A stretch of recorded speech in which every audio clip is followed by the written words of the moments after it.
안녕하세요. 저는 이미지와 영상으로 풀어보는 전쟁과 인간에서 2차 세계대전 무솔라니 그는 어떤 인물이었는가에 대해서 발표하게 될 시각 디자인과 정혜민입니다. 목차는 첫 번째로 2차 세계대전에 대한 간단한 정리, 두 번째는 무솔라니의 생애와 업적, 세 번째는 무솔라니의 패배한 리더십 원인 분석, 네 번째는 느낀 점입니다. 첫 번째는 2차 세계대전입니다.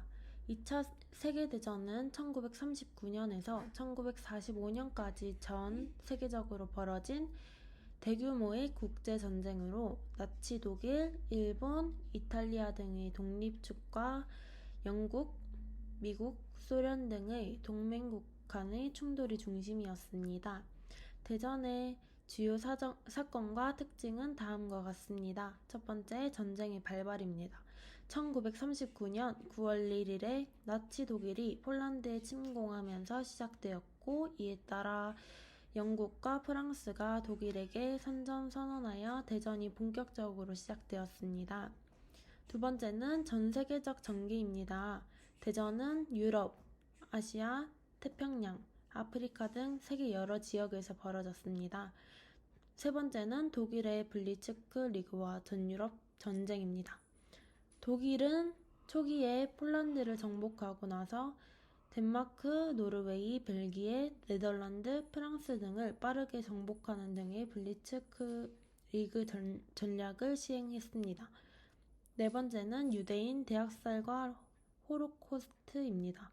나치 독일은 유대인을 비롯한 다양한 집단에 대한 대규모 학살을 실시했으며 이는 인류 역사상 최대의 인종적 대학살 중 하나입니다. 다음은 동맹국의 저항과 전환입니다. 동맹국은 독일의 무차별적인 정복을 막기 위해 전세를 바꾸었습니다. 특히 소련의 스탈린그라드 전투와 미국의 참전은 동맹국의 전략적 우사를 이끌었습니다. 여섯 번째는 태평양 전쟁과 원자폭탄입니다. 일본은 동아시아와 태평양 지역에서 확장을 시도하다가 미국의 항공기에 의한 일련의 해상전과 원자폭탄 투하로 인해 병력의 상당 부분을 상실하며 항복하게 되었습니다. 마지막은 전쟁의 종결과 국제 정세 변화입니다. 1945년 9월 2일 일본의 항복으로 2차 세계대전은 종료되었습니다. 전쟁은 엄청난 희생과 파괴를 초래하였으며 국제연합의 창설과 냉전 시대의 시작으로 이어지게 되었습니다. 두 번째는 무솔라니의 생애와 업적입니다. 출생과 초기 생활은 무솔라니는 오스트리아에서 태어났으며 예술학교에 입학하려 했으나 입학에 실패하였습니다. 이후 병력 의무를 이행하고 제1차 세계대전에서 군에 참전했습니다. 다음은 나치당 창설인데요. 여기서부터는 업적입니다. 무솔라니는 제1차 세계대전 후에 독일로 돌아와서 극우 정치 활동에 참여했고 1920년에 나치당을 창설했습니다. 이후 나치당은 독일 내에서 성장하며 반유대주의, 극우정치, 국민주의를 강조하는 이념을 채택하였습니다.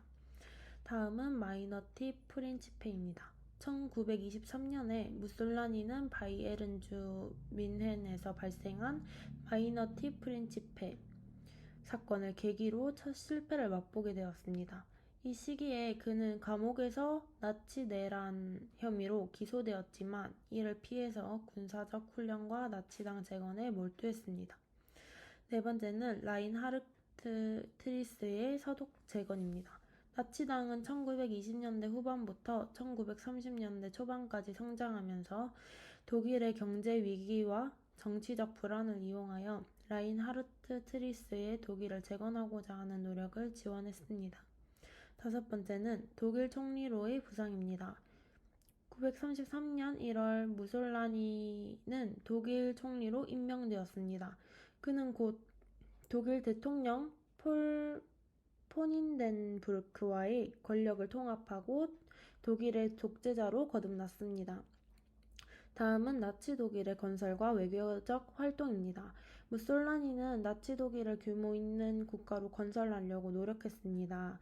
그는 고용 증진, 인프라 개발, 군비 확장, 교육 개혁 등 다양한 정책을 시행했습니다. 또한 1936년에 그는 라인라트 협정을 체결하였고 1938년에는 오스트리아와 체코슬로바키아를 합병시켰습니다. 다음은 제2차 세계대전의 발발인데요. 1939년 9월 1일 무솔라니는 폴란드 침공으로 제2차 세계대전을 촉발시켰습니다. 이로 인해서 영국과 프랑스가 독일에게 선전 선언을 하면서 대전이 본격화되었습니다. 다음은 유대인 대학살과 호로코스트인데요. 무솔라니는 나치의 이념에 따라서 유대인에 대한 학살을 촉진하고 이는 전쟁 중의 유럽 전역에 걸쳐 호로코스트로 알려져 있습니다. 마지막으로 전쟁 후기와 자살입니다. 1945년 4월에 동맹국에게 패배한 무솔라니는 베를린 지하 벙커에서 자살하였습니다. 그의 죽음은 나치 독일의 붕괴를 상징하는 사건이었습니다. 무솔라니의 업적은 독일을 극도로 근대화된 국가로 만들었지만 동시에 그의 독재적이고 인종차별적인 행동은 전쟁과 인류에게 큰 고통을 안겼습니다. 그의 통치는 역사상 가장 비극적이고 파괴적인 사건 중의 하나로 기억되고 있습니다. 세 번째는 아드로 히트 무솔라니의 패배한 리더십 원인 분석입니다. 패배한 리더십은 다양한 원인으로 설명이 됩니다. 이러한 원인들은 정치적, 군사적, 경제적, 사회적인 측면에서 나타난 것입니다. 다음은 무솔라니의 패배한 리더십 원인을 분석한 몇 가지 주요한 이유입니다. 첫 번째로 전략적 오류와 성급함입니다. 무솔라니는 블리츠크리그 전략을 통해서 초기에 빠른 승리를 추구했으나 이는 지속적인 전쟁에서는 부적절한 전략이었습니다. 또한 소련과의 전쟁에 있어서 성급한 공세와 리스크를 감수하지 않고 동시에 전선을 확장하는 전략적 오류를 범했습니다. 두 번째는 다면체 전쟁과 자원 부족입니다. 독일은 전쟁 초기에 다면체 전쟁을 벌이게 되었는데 이는 다수의 국가와 동시에 전쟁을 벌이는 상황을 의미합니다.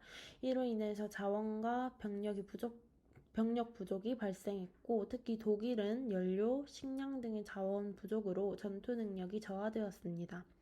세 번째는 전투력과 기술의 뒤떨어짐입니다. 독일은 전쟁 후반기에는 전투력과 군사 기술 면에서는 동맹국, 특히 미국과 소련에 뒤처지게 되었습니다. 미국의 산업 생산력과 기술적 우위는 독일이 따라갈 수 없는 수준에 이르렀습니다. 네 번째는 동맹국의 연합력입니다. 미국, 소련, 영국 등의 동맹국은 연합력을 구축하여 국제적인 자원과 협력을 통해 무솔라니의 독일에 대항했습니다.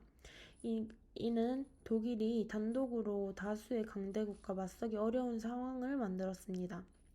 다섯 번째는 인종 및 이데올로기적인 편견입니다. 무솔라니의 인종적 차별과 이데올로기적인 신념은 독일의 연합력과의 관계를 악화시키고 국제적 지지를 상실했습니다. 특히 유대인 대학살과 같은 인종적 차별 정책은 국제적으로 비난을 받게 되었습니다.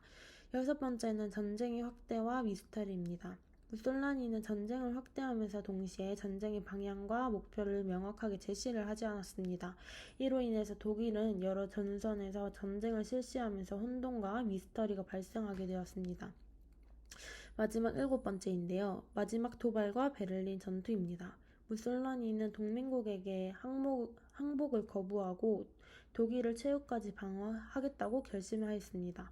이것은 베를린 전투로 이어지면서 독일의 파탄을 가속화시켰습니다. 이러한 이유들이 결합하면서 무솔라니 리더십은 전략적, 군사적, 정치적 면으로 한계를 드러내면서 패배로 이끈 원인이 되었습니다.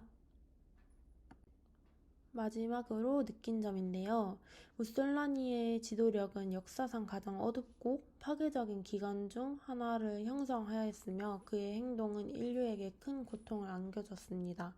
그의 이름은 혐오와 인종차별에 대한 경고와 동시에 역사적인 비난과 비판을 불러일으키고 있습니다. 그래서 무솔라니는 이기적이면서 지도자의 책임감과 자격이 모자라지 않았나 하는 생각이 들었고 화도 나고 안타깝다는 생각이 들었습니다. 이렇게 발표는 끝이고 여기까지 들어주셔서 감사합니다.